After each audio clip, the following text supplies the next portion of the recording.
ప్రియమైన దేవుని పిల్లలారా, ప్రభువైన యేసుక్రీస్తు నామంలో మీకు నా వందనములు. ఈరోజు దేవుని వాగ్దానము మార్కు సువార్త 14:61. మార్కు సువార్త 14:61 వాక్యం ఇలా ఉంది. అయితే ఆయన ఉత్తరమేమీ చెప్పక ఊరకుండెను అని. ప్రియమైన సహోదరి సహోదరులారా, ఈరోజు వాక్యం మన జీవితంలో చాలా కఠినమైన సమయంలో మనల్ని నిలబెట్టే వాక్యం. మనం ఎప్పుడు మాట్లాడాలో మనకు తెలుసు, కానీ ఎప్పుడు మౌనంగా ఉండాలో చాలామందికి తెలియదు. ఈరోజు దేవుడు మనకు అదే నేర్పుతున్నాడు. నిశ్శబ్దం కూడా ఒక ఆత్మీయ శక్తి అని. అసలు యేసయ్య ఎందుకు మౌనంగా ఉన్నాడు? అసలు ఈ సంఘటన ఎక్కడ జరుగుతుందంటే, యేసయ్య న్యాయస్థానంలో ఉన్నాడు. తప్పు చేయలేదు, పాపం చేయలేదు, కానీ ఆయన మీద అబద్ధపు ఆరోపణలు చేస్తున్నారు. ఒక మనిషి అయితే ఏం చేస్తాడంటే, తను సరైన వాడిని నిరూపించుకోవాలని ప్రయత్నిస్తాడు, వాదిస్తాడు, కోప్పడతాడు. కానీ యేసయ్య మౌనంగా ఉన్నాడు. ఎందుకంటే సత్యానికి వాదన అవసరం లేదు. అబద్ధం కేకలు వేస్తుంది, కానీ సత్యం ప్రశాంతంగా ఉంటుంది. యేసయ్యకు తెలుసు, తనను రక్షించేది మాటలు కాదు, తండ్రి చిత్తమే అని. అలాగే దేవుని యోచన మాటల్లో ఆగదు. యేసయ్య మాట్లాడితే సిలువ తప్పించుకోవచ్చు, కానీ ఆయన మౌనం వల్లే మన రక్షణ జరిగింది. అలాగే కొన్నిసార్లు మనం మాట్లాడితే దేవుని ప్లాన్ ఆగిపోతుంది. చివరిగా మౌనం విశ్వాసానికి సూచన. యేసయ్య ఇలా చెప్పినట్లుంది, నాకు న్యాయం చేయడానికి నేను అవసరం లేదు, నా తండ్రి ఉన్నాడు అని. దీనికి ఒక గొప్ప ఉదాహరణ యోసేపు జీవితం. యోసేపు చిన్నప్పటి నుంచి దేవునికి భయపడేవాడు, నీతిగా ఉన్నాడు, ఏ తప్పు చేయలేదు. కానీ అతని జీవితం సులభంగా లేదు. పోతిఫెరో ఇంట్లో విశ్వాసంగా పనిచేస్తున్నాడు. ఇంటి యజమాని అతన్ని నమ్మాడు. ఇంటి బాధ్యతలన్నీ అతని చేతిలో పెట్టాడు. కానీ ఒకరోజు పోతిఫెరో భార్య యోసేపును పాపంలో పడేయాలనుకుంది. యోసేపు ఒప్పుకోలేదు, పాపం చేయలేదు, దేవునికి భయపడ్డాడు. కానీ ఆమె కోపంతో అబద్ధపు ఆరోపణ చేసింది. అతడు నన్ను అవమానపరచాలని చూశాడు అంది. అదే మనమైతే అరుస్తాం, కోపడతాం, నేను చేయలేదు అని నిరూపించుకోవాలని ప్రయత్నం చేస్తాం.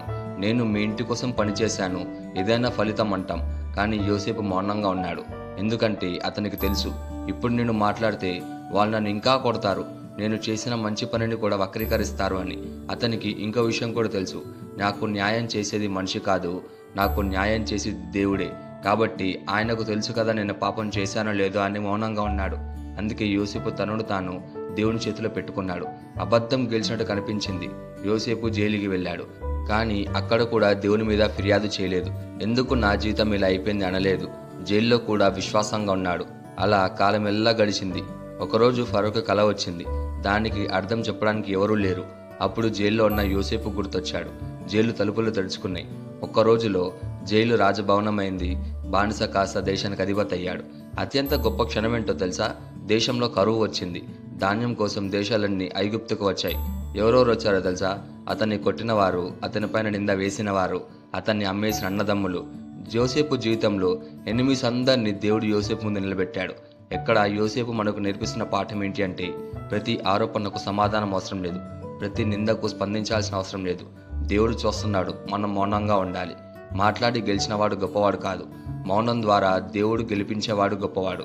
ఈరోజు ఎవరో నిన్ను తప్పుగా అర్థం చేసుకుంటున్నారని, నిన్ను నిందిస్తున్నారని, నీ మంచి పనిని చెడుగా చూపిస్తున్నారని బాధపడకు.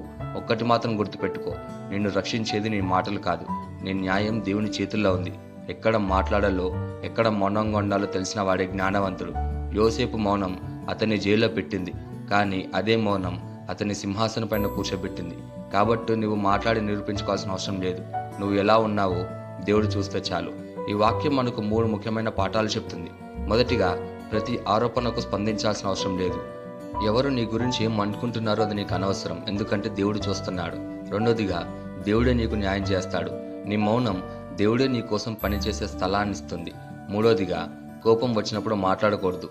చాలా నష్టాలు మన మాటల వల్లే వస్తాయి.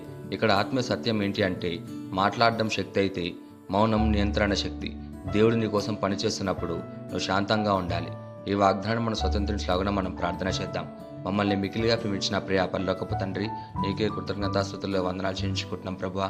ఈరోజు నీ వాగ్దానం మాతో మాట్లాడినందుకు నీకే ధన్యవాదాలు చెల్లించుకుంటున్నాం ప్రభువా. మౌనం యొక్క శక్తిని నేర్పించినందుకు నీకే ధన్యవాదాలు చెల్లించుకుంటున్నాం ప్రభువా. ఎవరైనా మాపై అబద్ధపు ఆరోపణలు చేసినప్పుడు మా హృదయం కలవరపడుతుంది. మా మనసుకు శాంతిని ప్రసాదించము. మాట్లాడకూడని చోట మాట్లాడకుండా ఉండే జ్ఞానాన్ని ప్రసాదించము. మా న్యాయం నీ చేతిలో ఉంచుతున్నాం ప్రభువా. మమ్మల్ని రక్షించుము, మమ్మల్ని నిలబెట్టుము, మమ్మల్ని గౌరవించమని ప్రార్థిస్తూ యేసుక్రీస్తు నామములో అతినంగా బతిమాలు వేడుకుంటున్నాము తండ్రి. ఆమేన్.